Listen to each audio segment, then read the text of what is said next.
ಮನೆತನವನ್ನು ಬೆಳಗಿಸುವಂಥ ಜವಾಬ್ದಾರಿ ಹೆಣ್ಮಕ್ಳಿಗೆ ಬಿಟ್ಟರೆ ಬೇರೆ ಯಾರ ಕಡೆಯಿಂದನೂ ಕೂಡ ಅದು ಸಾಧ್ಯ ಇಲ್ಲ. ಇದನ್ನು ನಾವು ಬರೆದಿಟ್ಕೊಳ್ಬೇಕು. ಯಾಕಂತಂತಂದ್ರೆ ಮನೆಯೊಳಗೆ ಹೆಣ್ಮಕ್ಳು ಎಷ್ಟು ಸಪೋರ್ಟಿವ್ ಇರ್ತಾರೆ, ಗಂಡಂದರು ಅಷ್ಟು ಹೊರಗೆ ನಿಶ್ಚಿಂತತೆಯಿಂದ ತಮ್ಮ ಜೀವನ ನಡೆಸಲಿಕ್ಕೆ ಸಾಧ್ಯ ಆಗ್ತದೆ. ಹೆಣ್ಮಕ್ಳು ಅಂತಂತಂದ್ರೆ ಒಂದು ರೀತಿ ಮನೆಯ ಮಹಾಲಕ್ಷ್ಮಿ, ಆ ಒಂದು ಸೆಂಟರ್ ಆಫ್ ದ ಪವರ್. ಅವ್ರ ಸುತ್ತಮುತ್ತಲು ಯಾವತ್ತಿದ್ರೂ ಕೂಡ ಒಳ್ಳೆಯ ವೈಬ್ಸನ್ನು ಬೀರ್ತಾ ಇರಬೇಕು. ಎಲ್ಲ ಹೆಣ್ಮಕ್ಳಿಗೂ ಈ ಮೂಲಕವಾಗಿ ನಾನು ಕೇಳ್ಕೊಳ್ಳೋದು, ನಿಮ್ಮ ಕೆಲಸಕ್ಕೆ ನಮ್ಮದೊಂದು ಹ್ಯಾಟ್ಸ್ ಆಫ್. ಗಂಡಸರಾಗಿ ಎಷ್ಟೋ ಬಾರಿ ನಿಮ್ಮನ್ನು ಹೊಗಳೋದು ಬಂದ್ ಮಾಡಿರ್ತೇವೆ, ನಿಮಗೆ ಪ್ರೀತಿಯಿಂದ ಮಾತಾಡೋದನ್ನು ಕೂಡ ಬಂದ್ ಮಾಡಿರ್ತೇವೆ.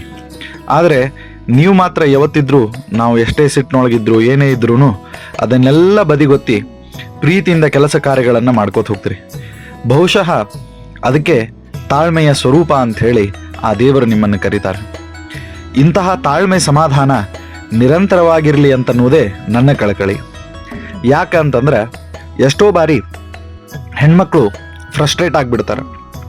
ನಿತ್ಯದ ಕೆಲಸ ಜವಾಬ್ದಾರಿಗಳು. ಗಂಡಸರು ಹೊರಗೆ ಒಂದು ದೊಡ್ಡ ಕೆಲಸ ಮಾಡ್ಕೊಂಡು ಬಂದರೆ ಹೆಣ್ಮಕ್ಳು ಮನೆಯೊಳಗೆ ಒಂದು 100 ಸಣ್ಣ ಸಣ್ಣ ಕೆಲಸ ಮಾಡಿರ್ತಾರೆ. ಹೀಗಾಗಿ ಆ 100 ಸಣ್ಣ ಸಣ್ಣ ಕೆಲಸಗಳಿಗೆ ಸಣ್ಣ ಸಣ್ಣ ಟೆನ್ಷನ್ಗಳಿರ್ತಾವೆ. ಅದೇ ದೊಡ್ಡ ಟೆನ್ಷನ್ ಆಗಿ ಪರಿವರ್ತಿತವಾಗಿ ಮನೆಯೊಳಗೆ ಜಗಳನೂ ಆಗ್ತಾವೆ. ಈ ಮೂಲಕ ಎಲ್ಲರಿಗೂ ನಾನು ಹೇಳುವಂಥದ್ದೇನು ಅಂತಂದರೆ, ಈ ಸಣ್ಣ ಸಣ್ಣ ಕೆಲಸಗಳನ್ನು ಕೂಡ ಶೇರ್ ಮಾಡಿರಿ. ಹೊರಗಿಂದ ದೊಡ್ಡ ಕೆಲಸ ಏನದ ಅದನ್ನೂ ಶೇರ್ ಮಾಡಿರಿ. ಯಾಕೆ? ಹೆಣ್ಮಕ್ಳು ಎಲ್ಲ ಕಡೆಗೆ ಕೆಲಸ ಮಾಡಲಿಕ್ಕೆ ಸಬಲರು. ಇಂತಹ ಸಬಲತೆಯನ್ನು ಹೊಂದಿದಂತಹ ಹೆಣ್ಮಕ್ಳು ಫಸ್ಟ್ ಥಿಂಗ್ ನೀವು ಮಾಡಬೇಕಾಗಿದ್ದೇನು ಅಂತಂತಂದರೆ, ನಿಮ್ಮ ಮನೆಯವರು ನಿಮ್ಮ ಮನೆತನದ ಜವಾಬ್ದಾರಿಯನ್ನು ತೆಗೆದುಕೊಂಡಾಗ ಫಸ್ಟ್ ವಿಚಾರ ಮಾಡಿರಿ, ನನ್ನ ಕಡೆಯಿಂದ ಏನು ಸಪೋರ್ಟ್ ಮಾಡ್ಲಿಕ್ಕೆ ಸಾಧ್ಯ ಆಗ್ತದೆ ಅಂತ ಹೇಳಿ. ಸೊ ಆ ಸಪೋರ್ಟನ್ನು ಯಾವುದೇ ಕಾರಣಕ್ಕೂ ಕೂಡ ನೀವು ಹಿಂತಗೋಬಾರ್ದು. ಸೊ ಇದರಿಂದ ಏನಾಗ್ತದೆ ಅಂತಂತಂದ್ರೆ, ಒಂದು 2 ತಿಂಗಳು ಅಥವಾ 3 ತಿಂಗಳದೊಳಗೆ ನಿಮ್ಮ ಪರಿವಾರದ ಒಂದು ಗ್ರಿಪ್ ಹಿಡಿತ ಸಿಗ್ತದೆ. ಸೊ ಆ ಹಿಡಿತದ ಮೇಲೆ ಸಂಸಾರ ನಿರ್ವಿಘ್ನತೆಯಿಂದ ನಡೀಲಿಕ್ಕೆ ಸಾಧ್ಯ ಆಗ್ತದೆ. ಸೊ ಅದಕ್ಕೆ ಫ್ರಸ್ಟ್ರೇಟ್ ಆಗಬೇಡ್ರಿ. ಇದು ನನ್ನ ಫಸ್ಟ್ ಥಿಂಗ್, ನಾನು ಫಸ್ಟ್ ಕೊಡುವಂಥ ಸಜೆಷನ್. ಫ್ರಸ್ಟ್ರೇಟ್ ಆಗಬೇಡ್ರಿ.